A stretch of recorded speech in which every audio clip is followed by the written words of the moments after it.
हम wave optics chapter को continue करते हैं। हमने हमारे पिछले लेक्चर में Young's double slit experiment setup देख लिया था।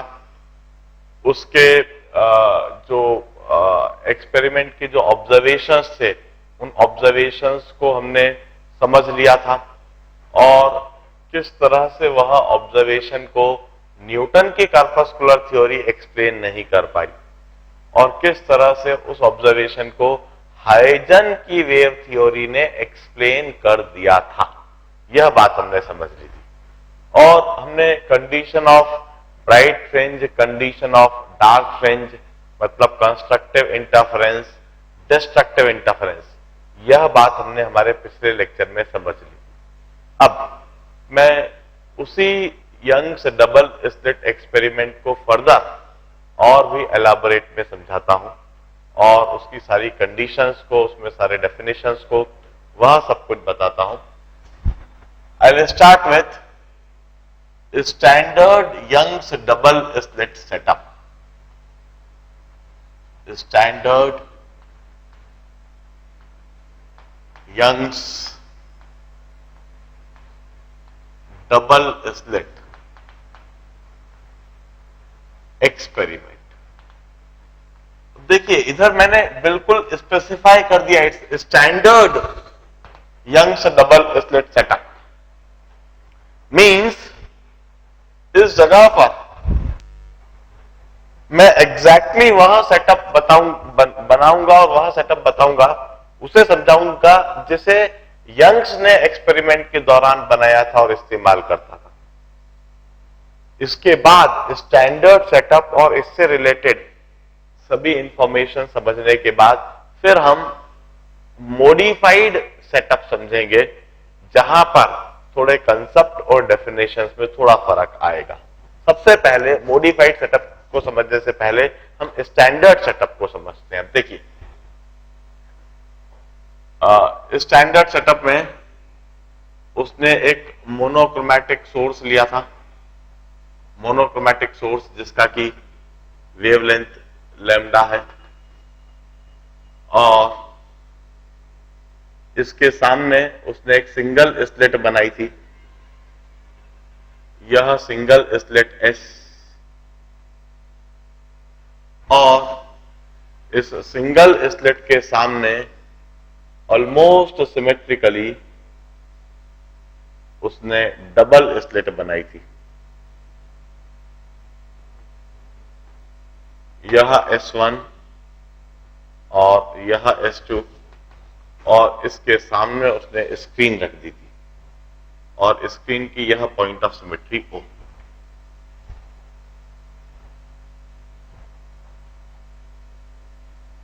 एज आई टोल्ड यू, मैं हमेशा 2 डायमेंशनल व्यू बनाऊंगा और standard Young's double slit setup का मैंने वही 2 डायमेंशनल व्यू बनाया है। यह एक मोनोक्रोमैटिक सोर्स जिसका की वेवलेंथ लैम्डा है, इसके सामने सिंगल स्लिट। अब देखिए यह मोनोक्रोमैटिक सोर्स है, इस मोनोक्रोमैटिक सोर्स के आगे यह जो स्लिट एस है यह एक सेकेंडरी सोर्स का काम करेगी और यह सेकेंडरी सोर्स चूंकि बहुत बारीक से स्लिट है इसलिए यह एक सिंगल कोहेरेंट सोर्स का काम करने लगेगी और यह सिंगल कोहेरेंट सोर्स से वेव फ्रंट रेडिएट होने लगेंगे, वेव्स रेडिएट होने लगेगी। Once again S1 and S2 यह सेकेंडरी सोर्स का काम करने लगेंगे और यह डबल कोहेरेंट सोर्स का काम करेंगे। इन डबल कोहेरेंट सोर्स से वेव्स रेडिएट होगी और स्क्रीन के किसी भी पॉइंट पर,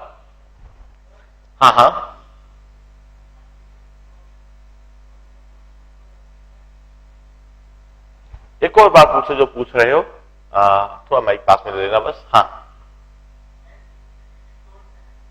एस एक सेकेंडरी सोर्स है, ठीक है।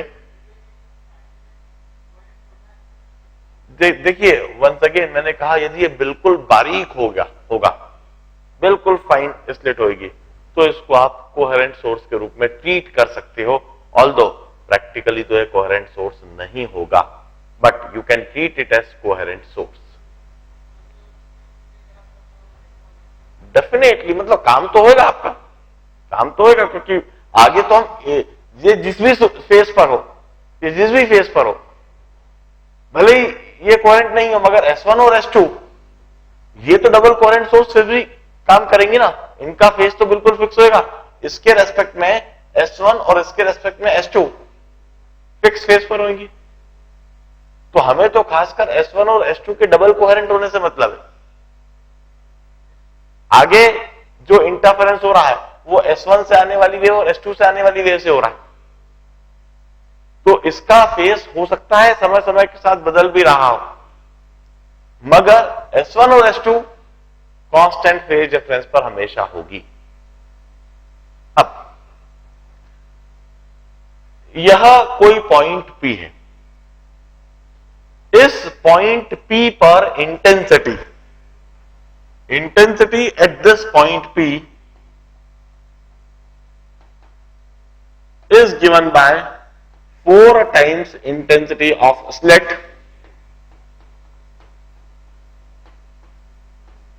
into cos square del by 2. There is any point P, इस पॉइंट P पर जो इंटेंसिटी होती है that is 4 times intensity of slit. Intensity of slit is intensity of this S1 slit and intensity of S2 slit into cos square del by 2. हमने यह बात हमारे कल के लेक्चर में लिख दी थी, और फिर इस डेल के लिए हमने एक्सप्रेशन लिख दिया था that this del is the phase difference between the two waves interfering at this point P. S1 से एक वेव चलती है और पॉइंट P तक पहुंचती है, S2 से एक वेव चलती है और पॉइंट P तक पहुंचती है। इन दोनों वेव के बीच में जो फेज डिफरेंस होएगा that is given by del, and that del is 2 pi by lambda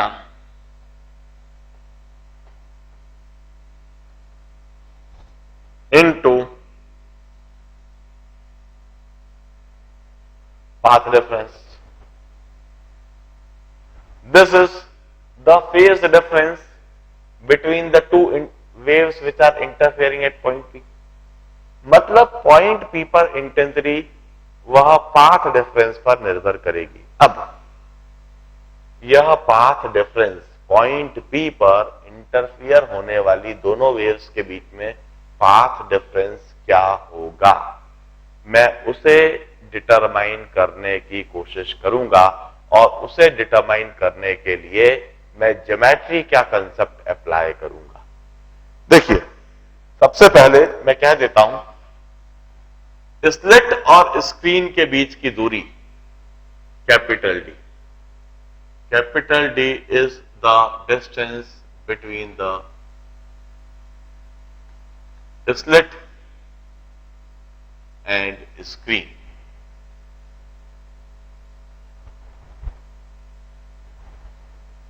Small d is the separation between the two slits. इन दोनों slits के बीच का जो separation है, that is small d. And point of symmetry O से point P की यह जो दूरी है, let us say this is equal to y. Point O is the point of symmetry on the screen. Screen पर यह जो पॉइंट ऑफ सिमेट्री है S1 S2 के ठीक सामने, यह जो पॉइंट है इसको हमने पॉइंट ऑफ सिमेट्री O कहा. इससे y की दूरी पर यह पॉइंट P है. अब इस पॉइंट P पर इंटरफियर होने वाली दोनों वेव के बीच में मुझे पाथ डिफरेंस डिटरमाइन करना है, और यह पाथ डिफरेंस पूरी तरह से ज्योमेट्रिकली डिटरमाइन करा जाएगा. देखिए, path difference is the length S2 minus the length S1P. जो पाथ डिफरेंस है, that is the length S2P minus the length S1P. This path difference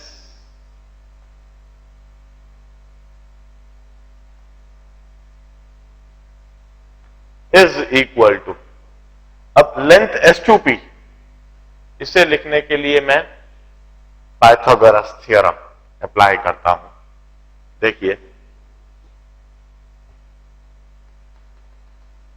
यह कैपिटल डी बेस और परपेंडिकुलर हुआ y plus d/2, so under root of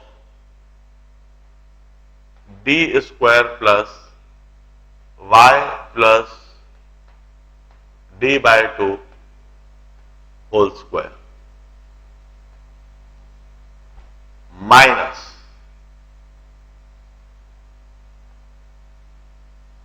under root of, ये तो S2P हुआ। अब S1P, S1P once again Pythagoras theorem से लिख रहा हूं। This capital D which is the base, this perpendicular is y minus d/2, capital D square plus y minus d/2 whole square.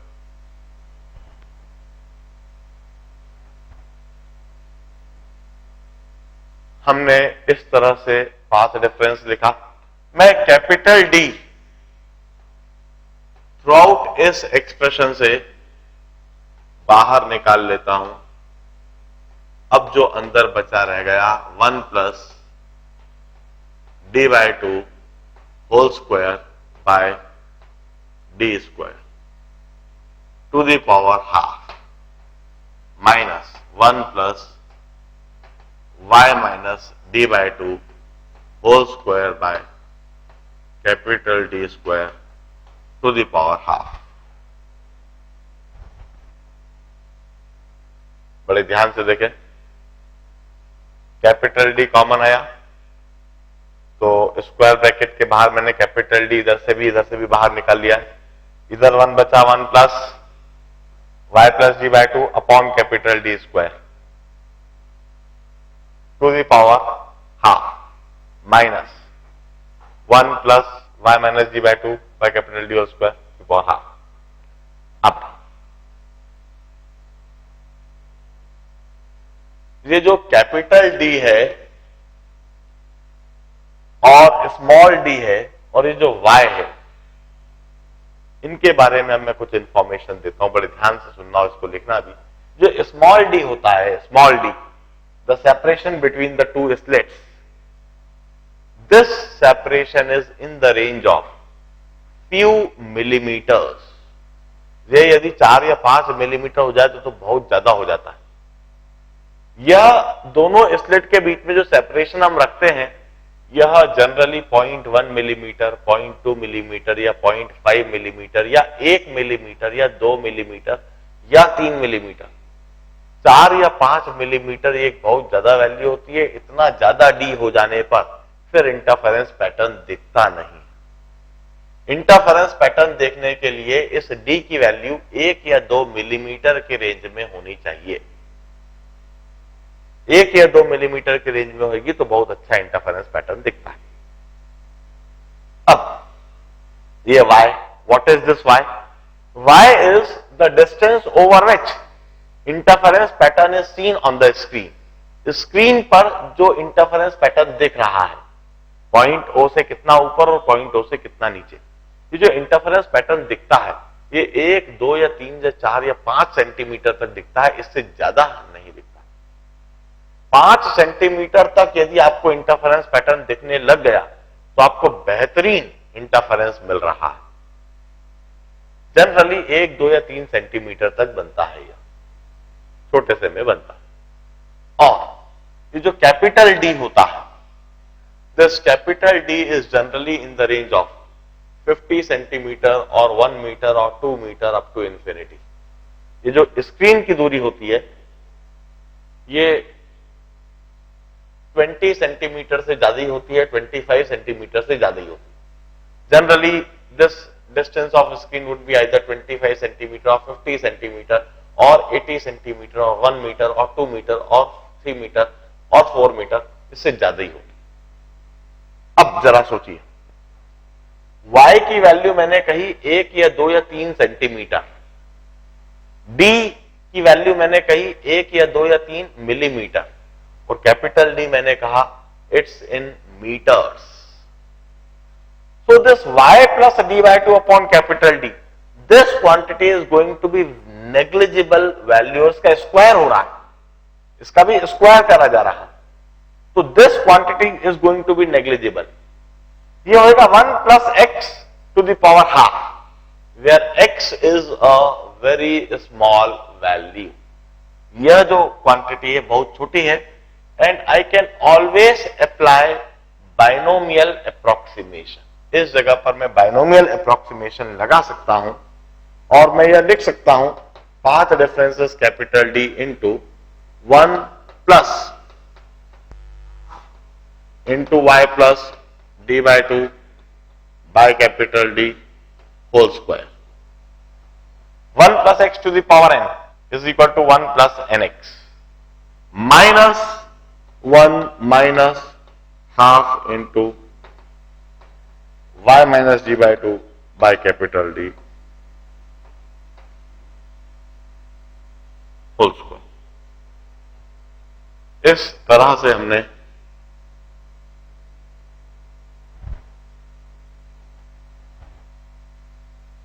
Binomial approximation इधर भी लगा दिया, इधर भी लगा दिया।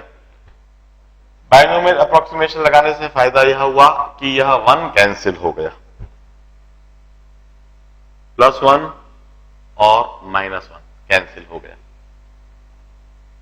अब यह पाथ डिफरेंस के लिए मुझे जो एक्सप्रेशन दिख रहा है d into 1 by 2 into y plus d by 2 whole square minus y minus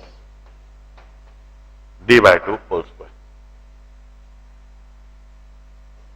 once again capital D भी है कैंसल्ड, और अब मुझे जो पाथ डिफरेंस दिख रहा है 1 upon 2d into y square plus d square by 2 plus y d minus y square minus d square by 4 plus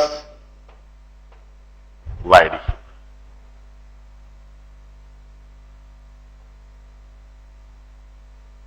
हम y स्क्वायर कैंसिल कर देते हैं, d स्क्वायर बाय 4 भी कैंसिल कर देते हैं, और अब दिख रहा है yd plus yd that is 2yd, 2yd का 2 cancelled, path difference comes out to be yd by d।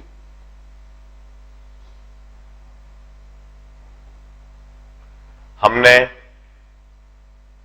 किसी भी पॉइंट P पर पाथ डिफरेंस के लिए एक सबसे सिंप्लीफाइड एक्सप्रेशन ऑब्टेन कर लिया है, और इस सिंप्लीफाइड एक्सप्रेशन को ऑब्टेन करने के लिए हमने पूरी तरह से ज्योमेट्री और मैथमेटिक्स अप्लाई करी। बड़े ध्यान से इसको देखिए, और अब जो आज के दिन हमने नया एक्सप्रेशन लिखा है इसे मैं इधर लिख देता हूं, मगर एक बात ध्यान रहे, यह जो पाथ डिफरेंस लिखने के लिए जो कंडीशन मैंने कही है, the condition is it's for standard Young's double slit experiment setup. ये किसी मॉडिफाइड सेटअप के लिए नहीं लिख रहा हूं, मॉडिफाइड सेटअप के लिए मॉडिफाइड ज्योमेट्री लगानी पड़ेगी, मॉडिफाइड मैथमेटिक्स लगानी पड़ेगी। ये तो एक स्टैंडर्ड सेटअप के लिए हमेशा लिखा जा सकेगा। हम सबसे पहले आज और कल तो शायद सबसे पहले स्टैंडर्ड सेटअप को ही समझेंगे, उसी के बाद हम मॉडिफाइड सेटअप की बातचीत चालू करेंगे। सबसे पहले अच्छी तरह से स्टैंडर्ड सेटअप। इसमें हमने जो अगला एजम्पशन लगाया that is capital D and Y, capital D and Y, they are negligible as compared to this capital D. तभी हमने यह बाइनोमियल अप्रोक्सीमेशन इधर लगाया है. This is, here we had applied binomial approximation. और इस बाइनोमियल अप्रोक्सीमेशन की condition यह थी कि y और small d it's very small as compare to capital D. y की वैल्यू 1 और 2 सेंटीमीटर्स, d की वैल्यू कुछ मिलीमीटर्स और ये मीटर्स है. इसका जब स्क्वायर हुआ तो ये क्वांटिटी काफी कम हो जाएगी. अब मैं इस पूरे आर्टिकल को, इसको पूरे डेरिवेशन को साफ कर दूंगा. I need some space. यह सेटअप पूरा बना रहने दूंगा और यह काम के एक्सप्रेशंस लिखे रहने दूंगा.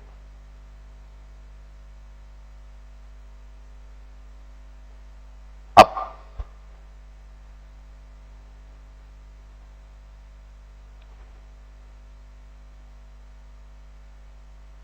आई होप पाइथागोरस थ्योरम से लगाना अच्छी तरह से समझ में आ रहा है. डी वाई प्लस जी बाय 2 कैसे लिखा, डी और ये वाई माइनस जी बाय 2 कैसे लिखा, S1P और S2P हाइपोटेन्यूज है, S2P minus S1P and then solving.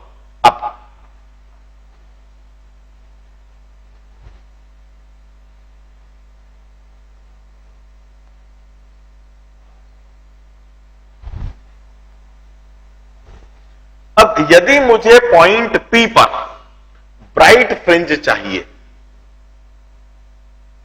यदि मुझे पॉइंट P पर ब्राइट फ्रिंज चाहिए तो उसके लिए कंडीशन क्या हो? At what location of P will observe bright fringe? At what location of P, कौन से पॉइंट पर हमें ब्राइट फ्रिंज मिलेगा? For bright fringe at P or for max intensity at P or for constructive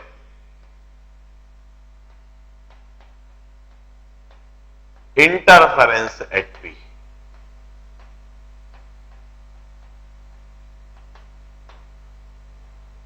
point P पर यदि मुझे maximum intensity चाहिए या ब्राइट फ्रिंज चाहिए या पॉइंट P पर यदि मुझे कंस्ट्रक्टिव इंटरफेरेंस चाहिए तो उसके लिए क्या कंडीशन?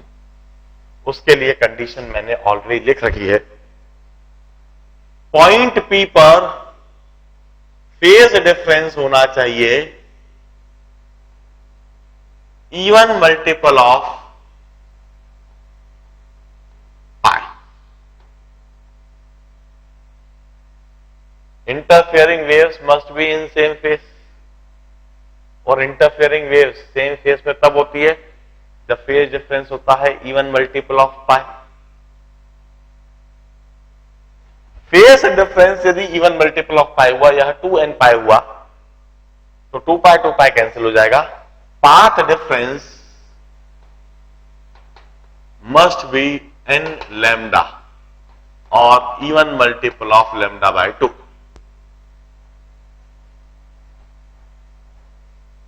और पाथ डिफरेंस यदि even multiple of lambda by 2 हुआ, डेल्टा x की जगह पर n लैम्डा लिख दो.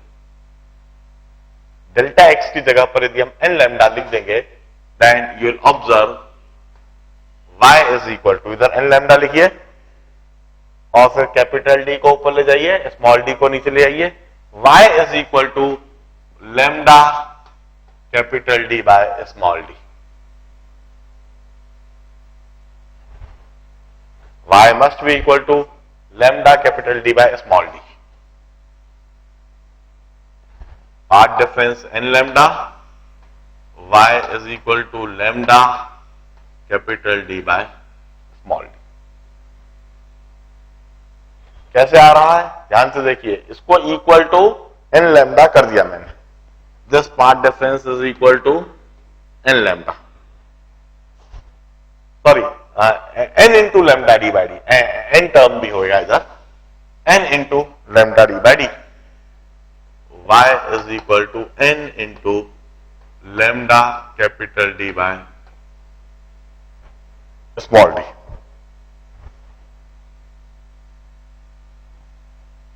अब इसका मतलब क्या है, n are integers, n integers है, यदि n की वैल्यू 0 होती है, if n is equal to 0, n की वैल्यू 0, 1, 2, 3, 4, 5 ये सब हुई, n की वैल्यू 0 होती है तो ऐसी पॉइंट पर फेज डिफरेंस होएगा 0, डेल एस 2 एन पाई, फेज डिफरेंस हो गया 0, पाथ डिफरेंस होएगा ऐसे पॉइंट पर 0,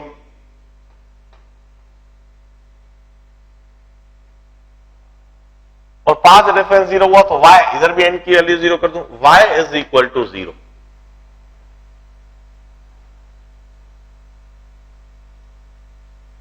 y इक्वल टू 0 मतलब वह तो फिर पॉइंट ओ ही हो गया, वह पॉइंट तो फिर पॉइंट ओ ही हो गया, पॉइंट ऑफ सिमेट्री।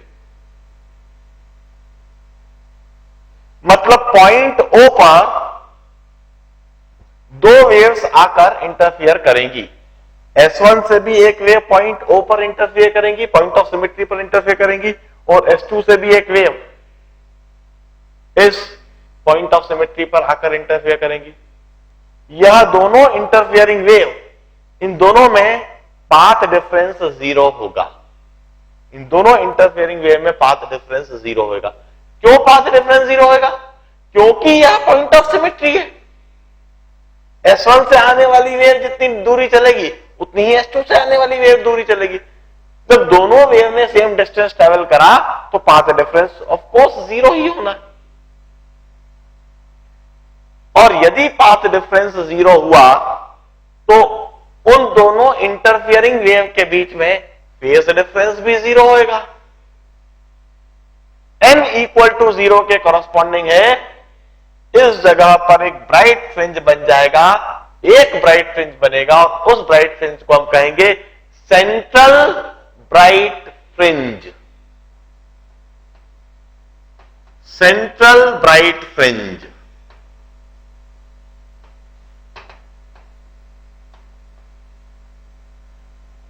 उस ब्राइट फ्रिंज को हम कहते हैं central bright fringe. Central bright fringe की कंडीशन समझ जाओ। Central bright fringe correspond for n is equal to 0.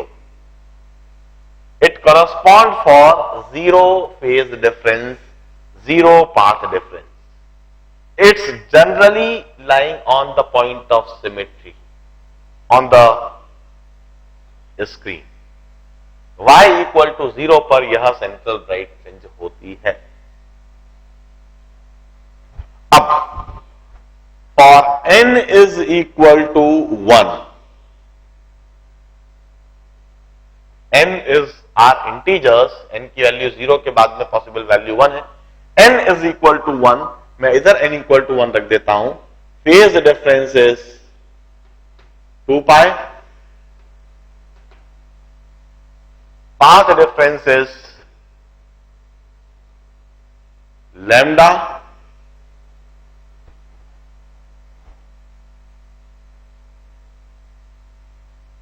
और y is equal to n इधर रख दिया lambda D by lambda capital D by small D.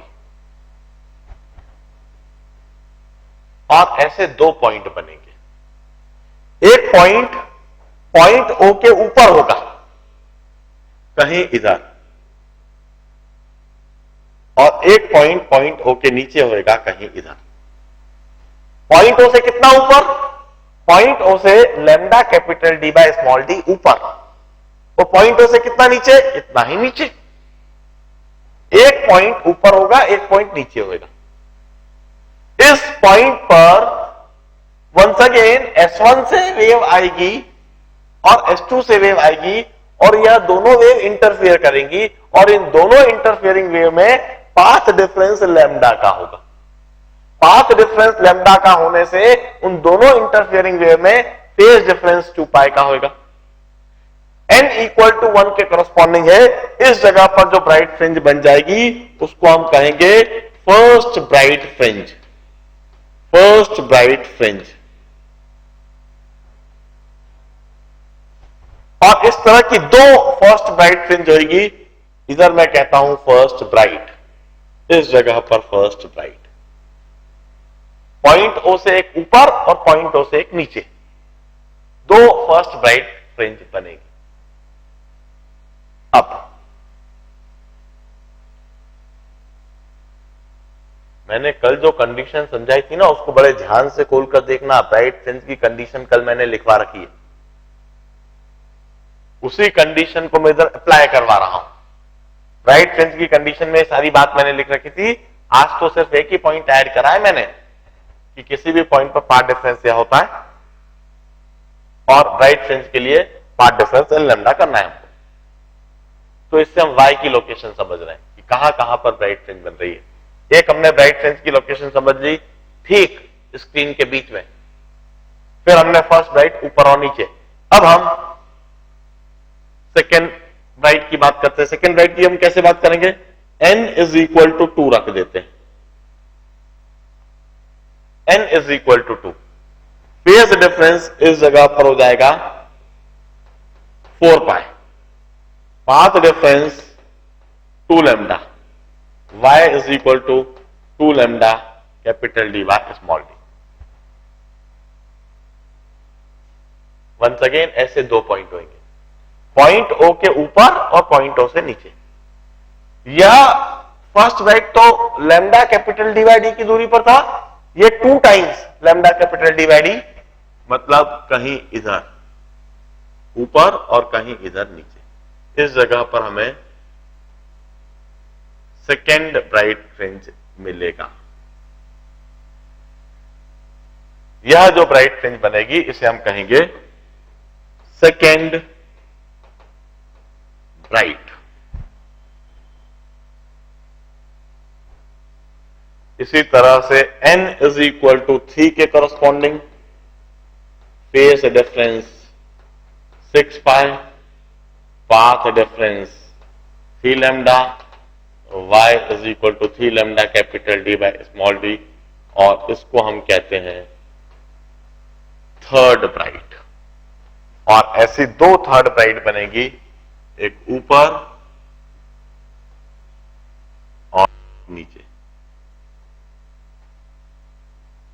इसी तरह से फोर्थ ब्राइट, एक ऊपर और एक नीचे। n is equal to n ले लिया जाए। If I take n is equal to n तो फेज डिफरेंस हो जाएगा 2n पाई, पाथ डिफरेंस हो जाएगा n lambda, y is equal to n lambda d by d, and here we will have nth bright fringe.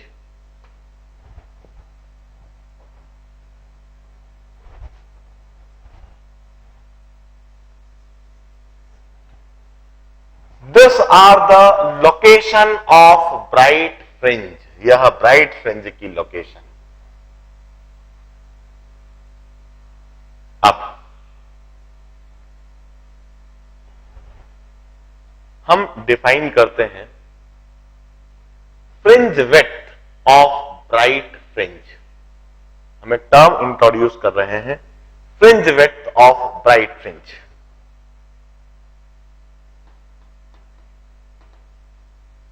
Fringe width W of bright fringe. Definition बोलता हूं मैं, the separation between the two consecutive bright fringes on the screen. Screen पर दो consecutive bright fringe का separation, उसी को हम fringe width of bright fringe कहते हैं। The separation between the two consecutive bright on the screen, screen पर दो कॉन्सिक्यूटिव ब्राइट के बीच का separation, that is termed as fringe width of bright fringe. कैसे लिखेंगे? Fringe width of bright fringe is distance of n+1 fringe from the point of symmetry minus the distance of nth fringe. n और n+1 के बीच का जो separation है वह fringe width of bright fringe कहलाएगा।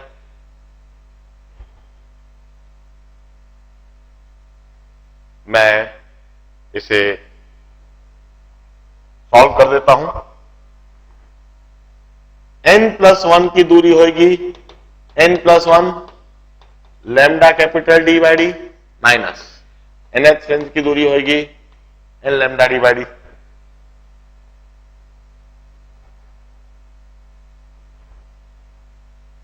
और इस तरह से ब्राइट फ्रिंज की विड्थ हमें बिल्कुल साफ साफ दिखने लगी है। It's lambda capital D by D. मैं इस एक्सप्रेशन को इधर टॉप में लिख देता हूं।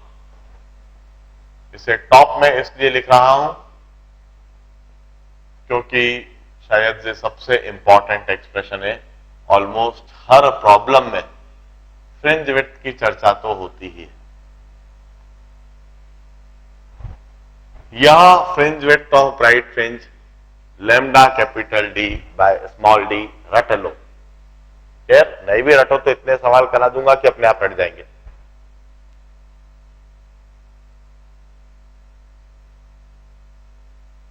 ब्राइट फ्रिंज की विड्थ कांस्टेंट होती है। Lambda is fix value, capital D is fix value, small D is fix value.